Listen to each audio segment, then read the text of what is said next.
Salut YouTube, on se retrouve pour la lecture du chapitre 607 de Tower of God, le 190 de la saison 3.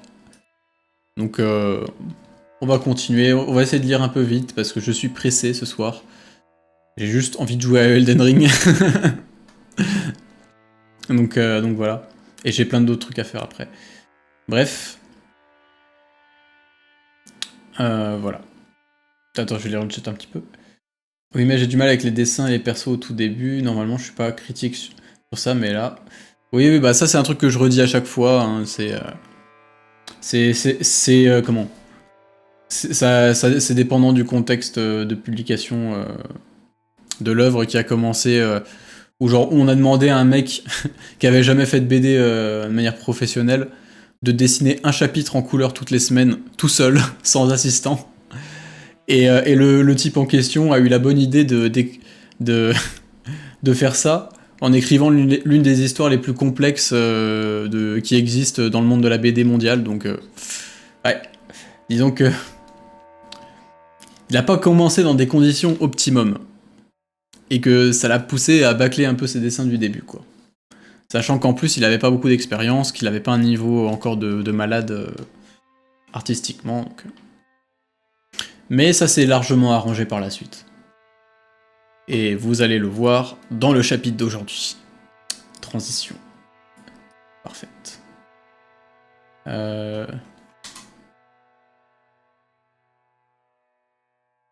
oui, c'était la bagarre. J'aime bien cette planche verticale comme ça.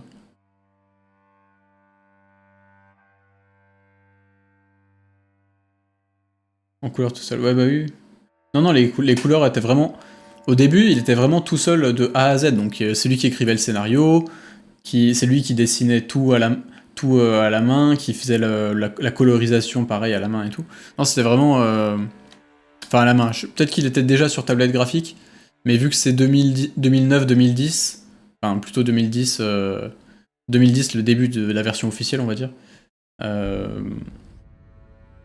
Peut-être qu'il y avait déjà les tablettes graphiques, je sais pas. Mais dans tous les cas, ouais. Chapitre de dingue. Ok. Je fais confiance. C'est vrai que la mise en scène était déjà très très bien dans la première saison. Tu sentais que c'était vraiment un mec qui avait des idées, quoi.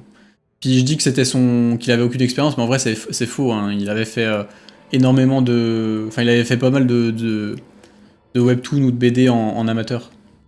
Mais c'était son premier... webtoon professionnel, quoi. Pour les coups, je préférais sa colo d'avant, comme on en parle, mais bon, il est fatigué, il s'en occupe plus et c'est normal. Oui, bah moi aussi, je préférais sa colo d'avant. Genre vraiment, un de mes styles préférés, c'est le style de la saison 2, au début de l'arc du train. Le début de l'arc du train, c'est le moment où il faisait quasiment tout seul. Je crois qu'il y avait juste un mec qui venait l'aider de temps en temps. Mais pas sur tous les chapitres. Et il faisait vraiment encore tout seul, sauf qu'en plus, il avait réussi à choper un niveau de dingue, parce que, je veux dire, enfin, forcément, au bout de 200 chapitres, tu progresses, quoi. Et au niveau de la colo, il était vraiment balèze, je trouve. Mais bon, ça s'est un peu perdu, du coup. Par contre, je trouvais que les colos étaient vraiment super, genre pendant l'arc de l'étage de la mort, par exemple. J'avais vraiment kiffé. Et depuis la saison 3, j'ai l'impression qu'il fait... C'est très variable parce qu'il essaye plein de trucs, quoi. Et apparemment, il y a pas mal... il y a pas mal de... Il y a eu beaucoup de changements pendant la saison 3 au niveau de ses assistants. Je veux dire, des gens qui sont venus, qui sont repartis, qui sont revenus, qui sont repartis. Donc, et puis on sent qu'il essaye de faire plein d'expérimentations. Donc, au final, c'est assez... comment dire... C'est assez brouillon, imparfait, de manière générale. Et en plus, il y a tellement de contenu à chaque chapitre que tu sens que c'est fait un peu à la va-vite. Genre là, par exemple, tu vois, un truc tout con. Là, je vois un exemple flagrant. Si tu zoomes un peu sur les mains de Rak, il y a une partie de sa lance qui est pas effacée. Enfin, alors qu'elle le devrait être sous sa main, là. Alors là, si tu zoomes... Je sais pas si vous voyez. Là. Normalement, cette partie-là devrait être effacée, je pense. Et il y a dû avoir un bug dans... Enfin, je sais pas, au niveau de la colo, il y a eu... Je sais pas, un manque de finition, quoi. C'est qu'un exemple parmi tant d'autres. Il y a plein de petits trucs comme ça, de petites coquilles qui s'insèrent et tout. Mais honnêtement, les mecs, ils doivent être tellement dans le rush pour sortir des chapitres aussi longs chaque semaine que forcément, ils s'appliquent pas trop, quoi. Surtout qu'en plus, les webtoons sont aussi consommés de manière très rapide. Les gens, ils scrollent, ils regardent à peine les images. Donc, si tu veux, c'est pas fait non plus pour avoir des jolis dessins ultra détaillés, quoi. Ça a pas, ça sert à pas grand chose en fait de s'appliquer sur les dessins vu qu'en fait t'es un peu dans l'instantanéité et que voilà. Parce que tu vois là il y a un petit truc mais par contre là je trouve ça super bien dessiné tu vois genre en termes de posture, de dynamique etc. Les effets qui se rajoutent assez bien par dessus.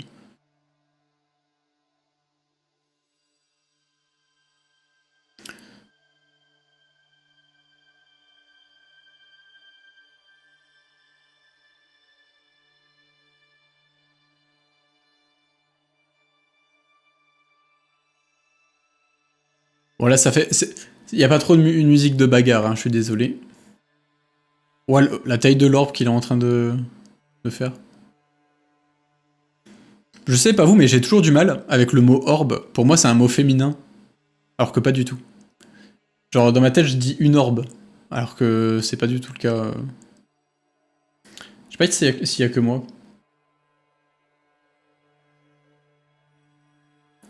Bah, je parlerai du trailer de la saison 2 de Tower of God à la fin du chapitre. Parce que là, ça va encore interrompre. Déjà que je parle pas mal. Il est vraiment gros, je suppose que l'irrégulier n'est pas vraiment comme les autres. T'emballes pas trop, on doit le capturer vivant. Capturer quelqu'un vivant, c'est ma spécialité. Elle, ça se voit, elle joue les doubles lames d'Eleonore dans Elden Ring. Genre, elle a 95 en ésotérisme, elle joue full 100.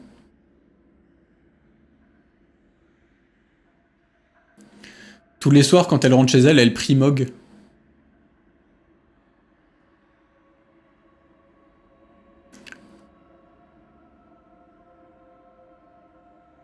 Mais en tout cas, oui, en vrai, le perso est ultra stylé. Et c'est presque dommage qu'elle soit amenée comme ça.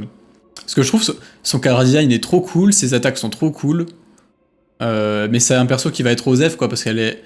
Parce que si tu veux, c'est un perso qui, dans l'univers du webtoon, est important. C'est une chef de branche d'une des 10 grandes familles. Genre, c'est quelqu'un d'ultra puissant, ultra influent et tout.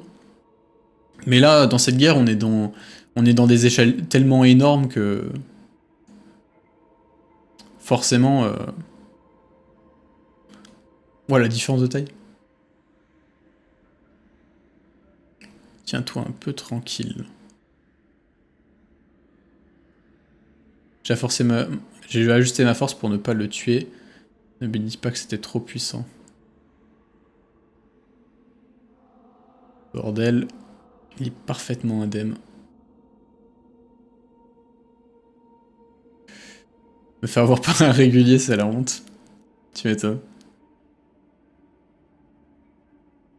Cet enfoiré, les rumeurs disant que ses compétences égalaient celles de Rancœur étaient donc vraies. Peut-être même qu'on pourrait le comparer avec un Rancœur de haut niveau. Ouais, ça c'est depuis le Nice à peu près ça, là où il se situe. Hein. Lâche-moi. Rack. Mon dieu, ton adorable ami le dinosaure s'est fait attraper. D'après ce que j'ai entendu, tu tiens énormément à tes camarades. Tu devrais te rendre pour le sauver, tu ne crois pas?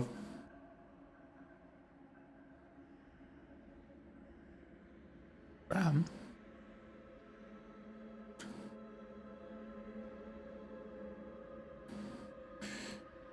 C'est vrai que la technique de la Jinsung, il y a un petit air de hacker, de la paume du hacker de Naruto, maintenant que tu le dis.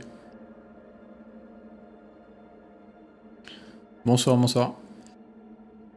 On dirait que tu es faible face aux attaques physiques, ton renforcement de Jitsu n'a pas encore atteint le même niveau que ta technique de manipulation de celui-ci. C'est vrai que la résistance physique, ça a toujours été plus ou moins la faiblesse de Bam. Tortue. Si tu ne veux pas que ton camarade soit blessé, reste tranquille.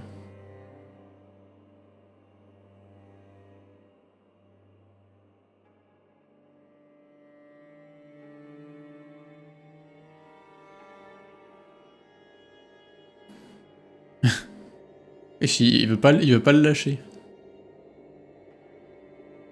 Quelle bande de lâches? Des lâches? Non, tu te trompes. C'est seulement que tu es bien trop faible, non?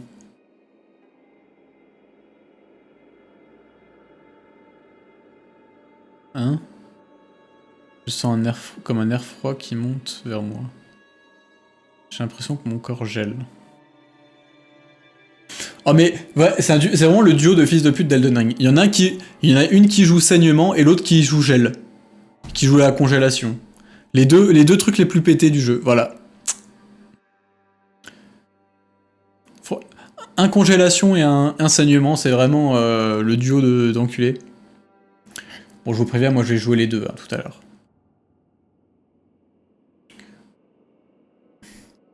Et ça se trouve, oui, il a peut-être joué au DLC, on sait pas. Hein. Tu as sûrement commencé à le sentir, le corps de l'ours de glace que je contrôle est si froid qu'il gèle tout ce qu'il touche. Bientôt, toi aussi, tu seras complètement congelé. Mon dieu, pauvre chose. À cette allure, ton ami va se transformer en sorbet humain. Tout ça parce qu'il aura pris un dinosaure pathétique comme camarade.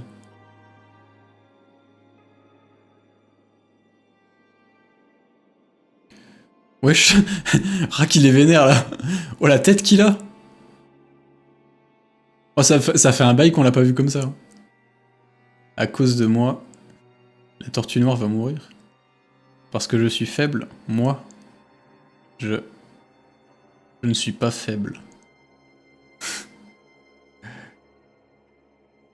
Allez!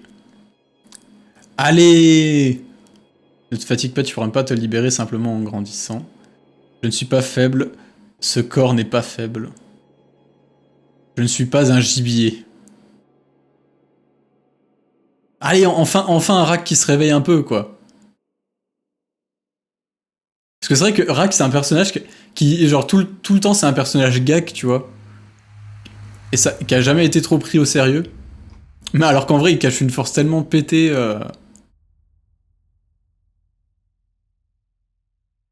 Qu'est-ce que c'est?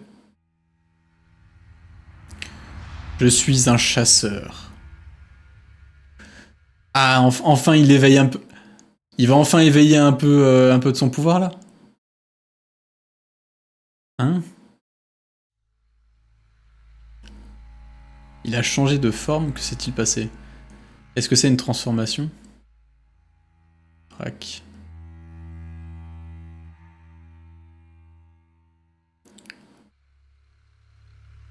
Moi, c'est plus un dinosaure, là, c'est un dragon.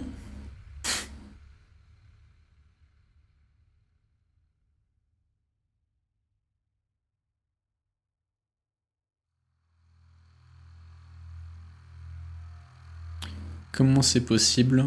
Il est bien plus fort qu'avant, c'est absurde. Voilà, transfo de zinzin. Cette saleté de crocodile.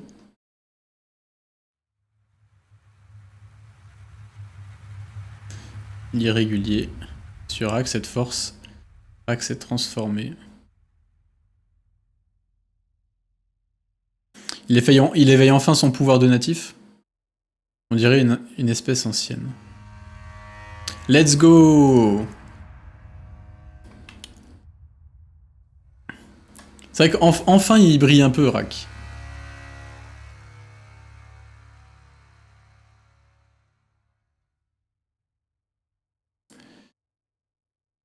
En vrai, incroyable. Bah, c'est littéralement un Pokémon légendaire hein, dans le lore. Hein.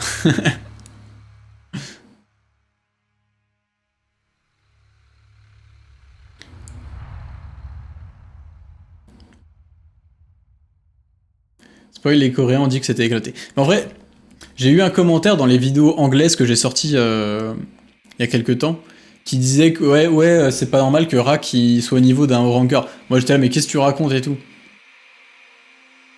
Et, euh, et genre, le mec il avait l'air de dire. Je pense qu'il m'a spoilé sans le vouloir, mais moi vu que je savais pas que c'était un spoil, ben je savais pas en fait. Parce que genre je me dis mais oui Oracle il a survécu contre des hauts rankers mais parce qu'il s'était planqué, parce que c'était la situation, etc. Là, là il comment Là ok là il va sûrement se battre au niveau des hauts rankers, mais je veux dire c'est un truc qui a été teasé depuis l'arc de l'étage caché quoi. L'arc de l'étage caché c'était il y a quoi il y a 200 chapitres. Non même plus que ça je suis con. 250. Ça fait 250 chapitres qu'on nous tease que le type, c'est littéralement un descendant direct d'une espèce ancienne tellement cheatée que Jahad a littéralement bloqué leur pouvoir. Euh, que le mec est un descendant direct d'une putain de légende dans toute la tour, tu vois, genre tu sais, la légende du grand géant primordial de la tour qui se serait divisé en 5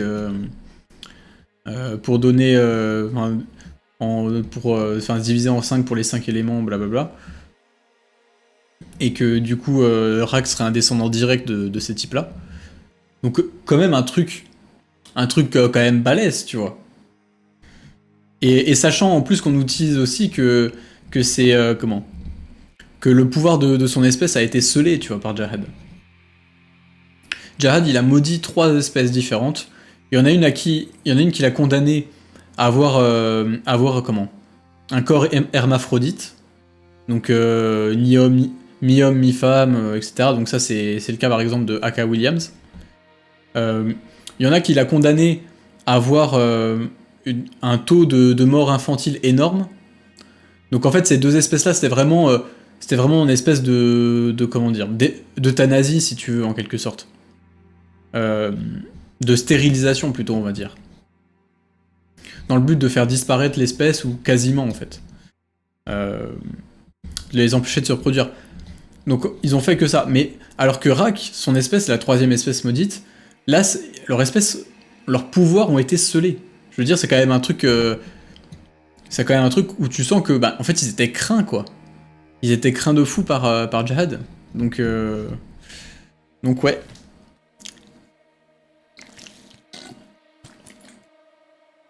C'est pas rien, quoi.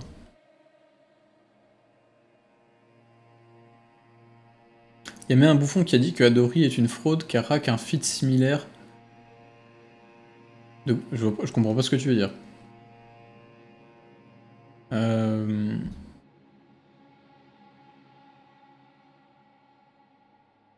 Il arrive au début. Non, là on vient de finir la lecture.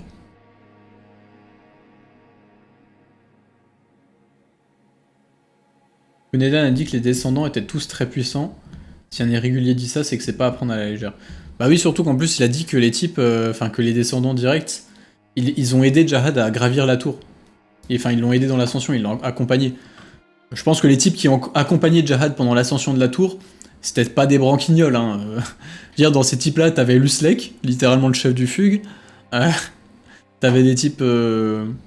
Comment Bon, après, ça, c'est du lore non canon, donc je vais pas trop m'avancer dessus, mais bref. Oui, les types qui ont accompagné la bande à Jahad dans l'ascension de la tour, je pense que c'était pas des branleurs. Hein. Hâte de voir Rak balancer des météorites, du coup. Mais tellement. Du coup, il a éliminé les descendants, mais les natifs en eux-mêmes, ils sont où? On sait pas. On sait pas. Il y en a qui théorisent le fait que les natifs, ça serait les créatures ancestrales qui sont à l'intérieur du corps de Evankel, de Kelelam ou de comment? De Yama. Parce que c'est vrai que Evankel, il a le feu. Kelelam, lui, c'est les plantes. Yama, c'est un peu... Akrinak, on sait pas trop vraiment ce que c'est son pouvoir, hein, par contre. Ça ressemble pas trop à un élément, donc... Et puis honnêtement, je suis pas totalement sûr que les monstres antiques, ça soit les, euh, les parties du géant, quoi. Mais ça peut être ça, ça peut être ça.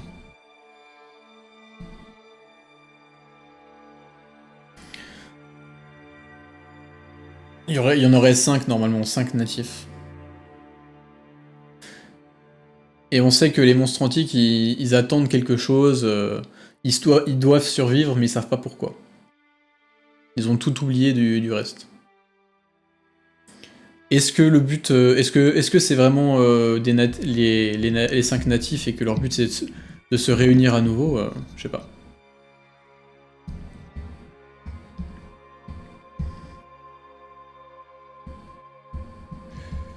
Du coup, il est aidé, puis Jared aura pouté un coup dans le dos. Bah oui, oui. Mais en fait, il me semble... Attends, oui, si, je crois que c'est ça. En gros, Jared leur a pas vraiment planté un couteau dans le dos. C'est juste que les natifs, apparemment, se sont ralliés du côté de Arlen et V pendant la guerre. Et que du coup, Jared, pour les punir, et parce qu'il craignait aussi leur puissance, ben, il a fait sceller leur pouvoir et il les a tous exterminés après. Enfin, tous, sauf Rak, du coup. Et peut-être d'autres, hein, on sait pas, mais...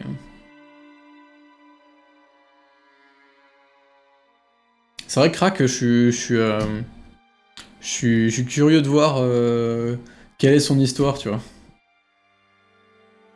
Quand Jared aura sa défaite, il faudra qu'il trouve un gros bullshit pour justifier sa dictature pendant des milliers d'années, même envers ses amis, chefs de famille.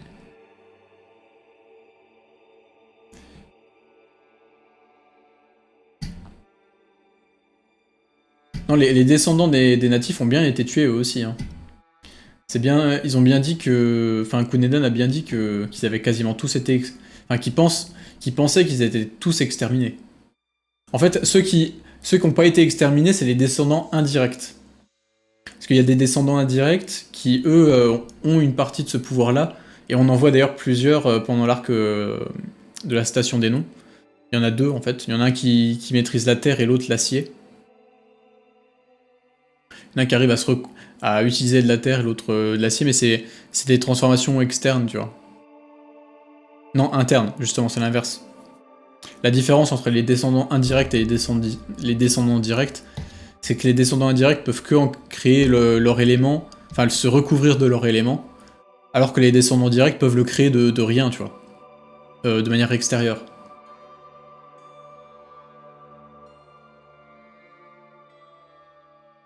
C'est quand qu'on sait que les natifs ont rejoint Arlen?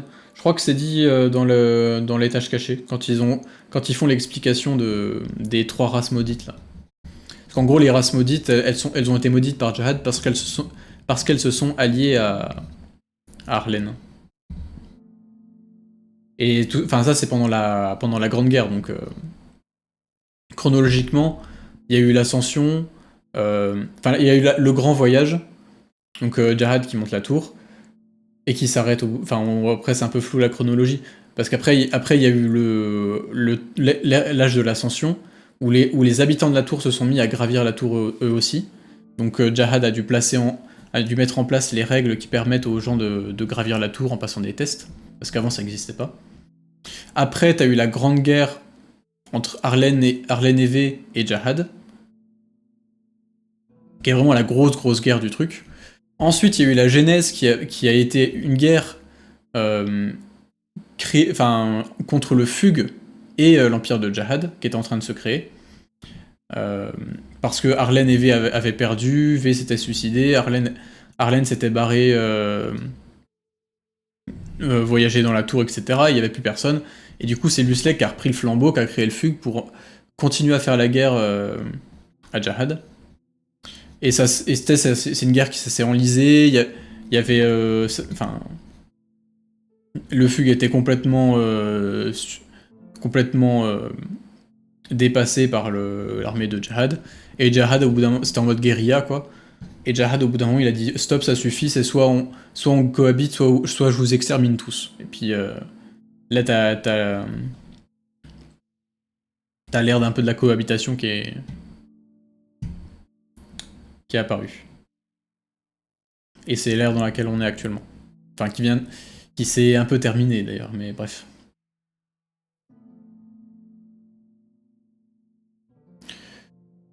Voilà, voilà. Bon, un super chapitre.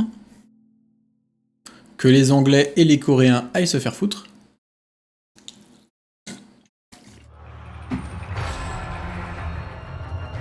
Oula. Les musiques qui se réveillent. Et c'est une bonne transition parce que maintenant qu'on a fini... Ah oui non, il faut que je parle de l'animé. Donc oui, j'ai vu le trailer de la saison 2. En fait, j'ai pas trop d'avis parce que je le trouve pas super beau en fait. Honnêtement, je le trouve pas ouf. Je trouve pas exceptionnel le trailer. On n'a pas l'impression qu'il y a des belles... En plus, tout ça c'est concentré sur le début de l'animé. Franchement, quand j'ai vu ça, j'étais un peu inquiet, hein, parce que je me suis dit, attends, ça va être moche. Genre, les scènes qu'ils mettent, elles donnent pas trop envie, quoi. Sauf qu'apparemment, il y a des retours de japonais qui ont vu les premiers épisodes, les 4 premiers, je crois. Et apparemment, c'est plutôt bien animé, quoi.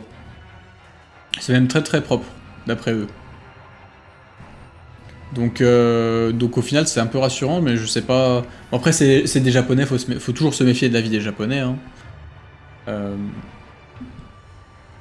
Donc voilà. Après moi, dans tous les cas, ce qui m'inquiète le plus, c'est pas du tout... comment l'animation, tu vois. En vrai, je pense que ça peut être un peu moche. Moi, ça me gêne pas plus que ça, tu vois. Je m'en fous que ça soit du niveau du football, en fait. Ce qui m'inquiète, c'est plus comment l'adaptation. Est-ce qu'ils vont créer des incohérences partout comme la saison 1 Est-ce qu'ils vont rajouter des trucs pas pertinents? Est-ce qu'ils vont enlever des trucs ultra pertinents? L'adaptation du scénar, pour moi, ça va être vraiment quelque chose d'important. Bien plus que l'animation.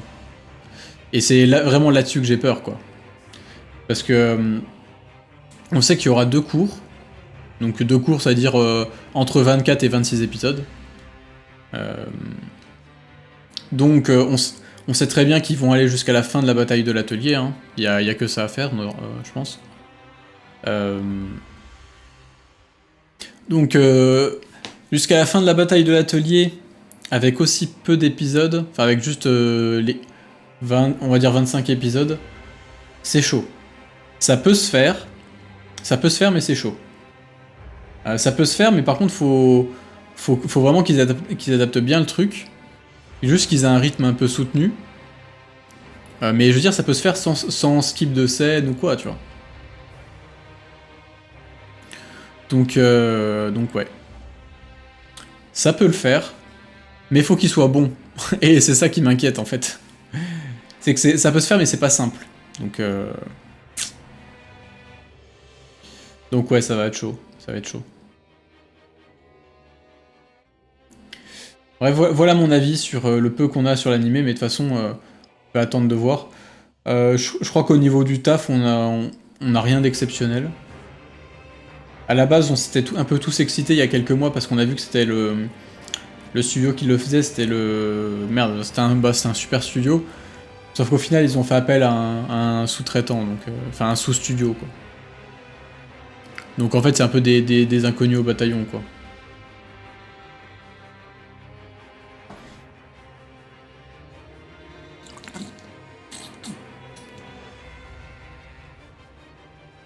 De toute façon, il y a... du début de la saison 2 à la fin de la bataille de l'atelier, il y a 120 chapitres à peu près.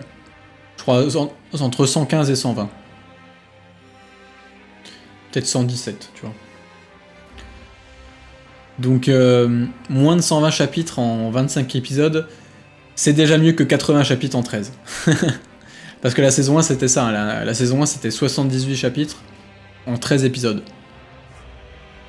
Là si vous voulez il y a 1,5 fois plus de chapitres pour 2 fois plus d'épisodes. Donc ça sera déjà un peu mieux quoi. Donc c'est pour ça qu'au niveau du rythme je me dis que ça peut se faire, ça peut le faire.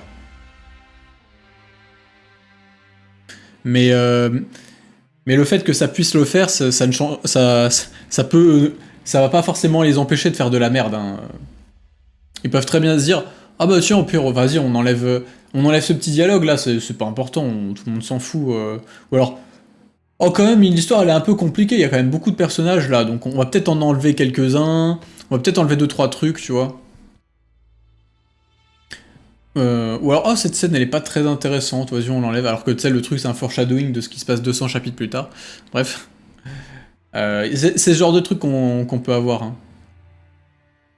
Plus de l'ordre de l'incompétence en fait, et de la méconnaissance de l'œuvre de base.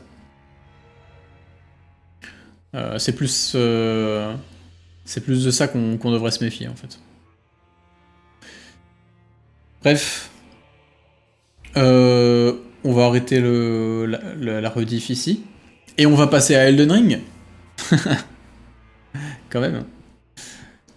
Allez, au revoir YouTube. Ah putain, il est déjà cette heure là. Fait chier. Bon, je sais pas si on jouera très longtemps parce qu'il faut que je retourne faire du montage après.